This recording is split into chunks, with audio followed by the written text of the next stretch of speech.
Imagine a family left with absolutely nothing, watching as their home, their sanctuary is seized by officials. It's a devastating scene, and it leaves them with a haunting question. How did it all come to this? I'm your host, with over a decade of experience in investigative journalism, and I'm here to share a story that's been flying under the radar. In this video, we're gonna explore the shocking connection between ICE deportations and mortgage fraud, the devastating consequences for families left behind, and the urgent need for action. It's a lot to take in, but stick with me. Please note, to protect the identities of those affected, we'll be using pseudonyms for all the individuals involved in this story. It's the least we can do to respect their privacy. As we dive into this crisis, it's essential to understand the context, According to the official ICE website, deportation procedures are in place to ensure national security and public safety. Source. But here's the thing. Recent reports have shown a surge in deportation numbers, and it's coinciding with a rise in foreclosure notices. That's a pretty big coincidence if you ask me. The Securities and Exchange Commission has also reported an increase in mortgage fraud cases, with many of these scams targeting vulnerable families. It's just heartbreaking. Source. The stakes are really high, with families facing financial ruin and emotional trauma as they're left homeless. It's a nightmare scenario. The Justice Department has documented numerous cases of deportation-related scams, where individuals have been exploited and lost their homes. It's just devastating. Source. The FBI has also been investigating mortgage fraud cases, highlighting the need for increased vigilance and protection for those at risk. We need to be careful.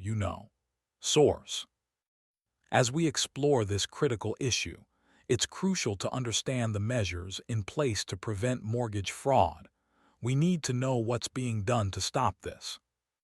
The Department of Housing and Urban Development has implemented regulations to safeguard against these scams, but let's be real, more needs to be done. It's just not enough. Source. The impact of these scams is far-reaching, with thousands of families affected, and the emotional toll is just immeasurable. It's hard to even wrap your head around it. In the following sections, we'll examine the complexities of this crisis, the human cost, and the urgent need for reform. It's a lot to cover, but we'll get through it. The connection between ICE deportations and mortgage fraud may seem unclear at first, but as we dig deeper, a disturbing pattern emerges. It's like a puzzle, and the pieces are starting to fit together. Families already vulnerable due to deportation proceedings are being exploited by scammers, leaving them with nothing. It's just cruel. The financial devastation is staggering, with families losing their homes, their life savings, and their sense of security. It's a complete loss. The emotional trauma is just as severe, with families torn apart and their lives forever changed. It's a tragedy. As we navigate this complex issue, it's essential to recognize the human cost.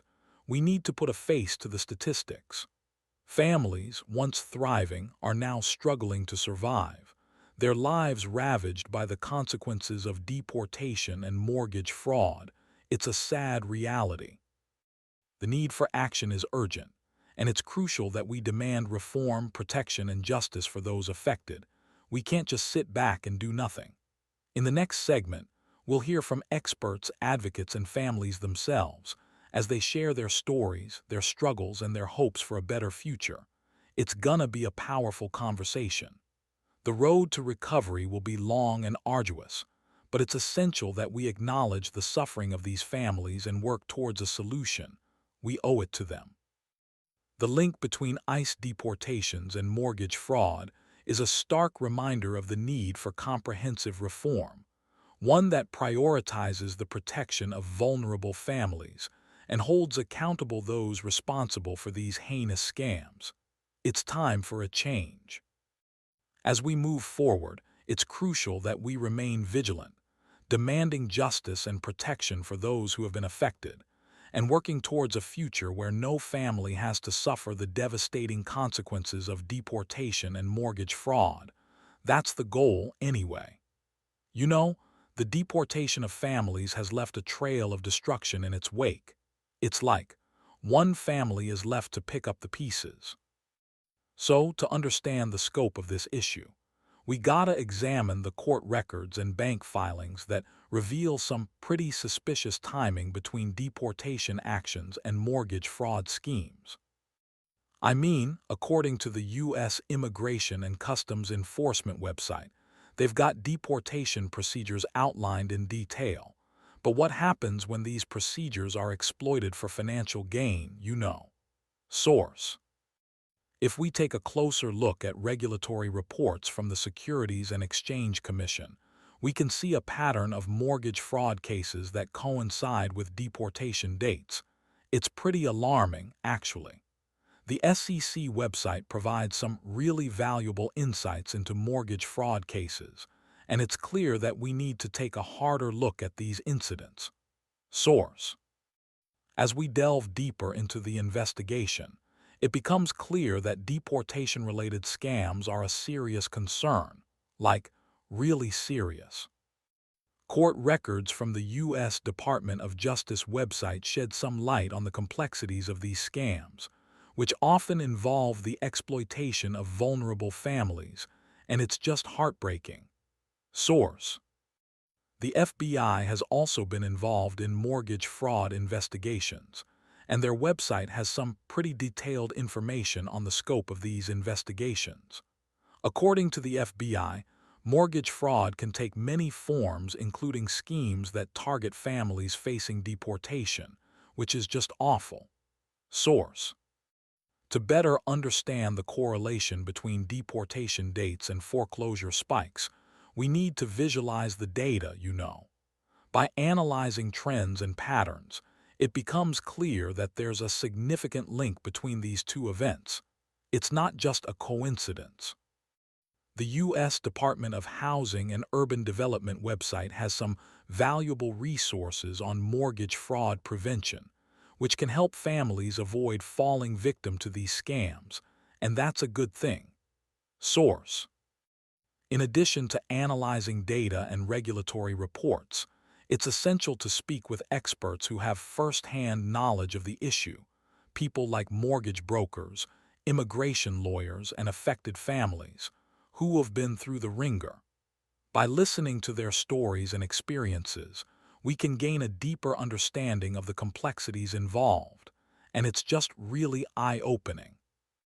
Interviews with these individuals reveal a disturbing pattern of exploitation. Families facing deportation are being targeted by scammers who seek to take advantage of their vulnerable situation, and it's just disgusting.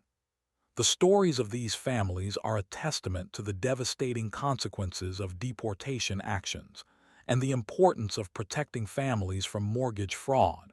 You know.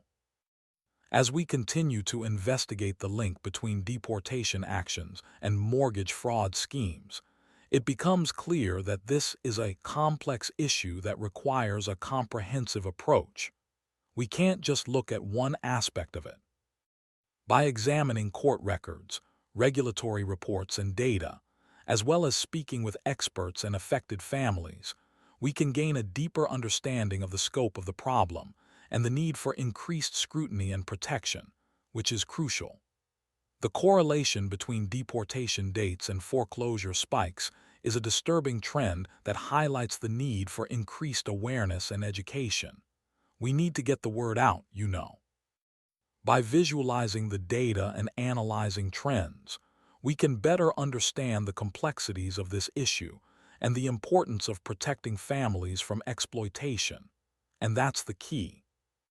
In conclusion, the investigation into the link between deportation actions and mortgage fraud schemes has revealed a complex web of exploitation and deceit. It's like a big mess.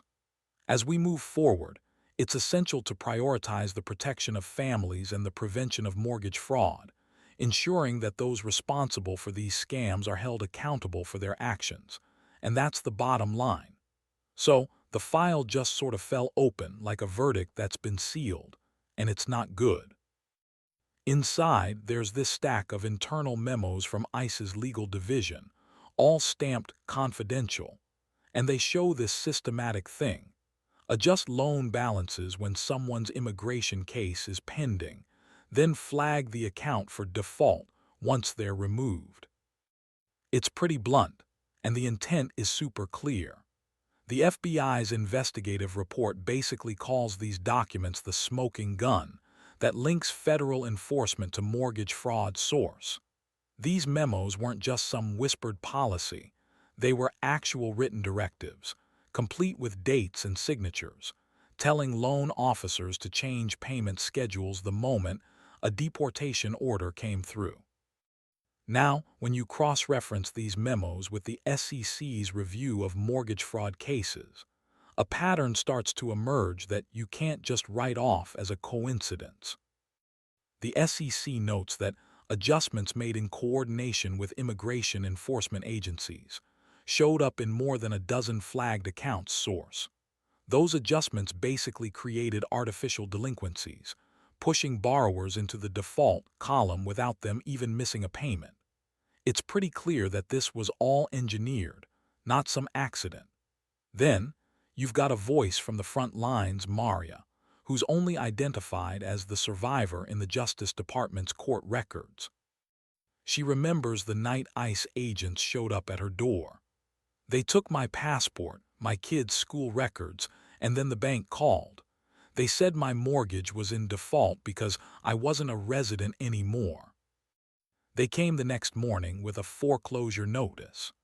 Her words really drive home the harsh reality of a system that can turn deportation into financial ruin source. Maria's home wasn't some isolated target, by the way.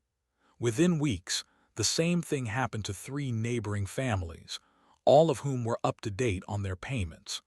The community's credit pool just tanked as a single ICE action rippled through dozens of credit reports. HUD's analysis on mortgage fraud prevention warns that community stability erodes really fast when a bunch of homes are seized at the same time. Source: credit scores that once qualified families for affordable loans just dropped below the threshold for rental assistance, locking them out of other housing options. The impact is more than just numbers. It's like a portrait of a neighborhood falling apart. Local businesses lost customers as families moved out, schools saw enrollment drop, and civic services faced budget cuts because the tax base just shrunk overnight. The SEC's report links these economic issues directly to the fraudulent loan adjustments, saying that the ripple effect on credit scores and community health is real and severe.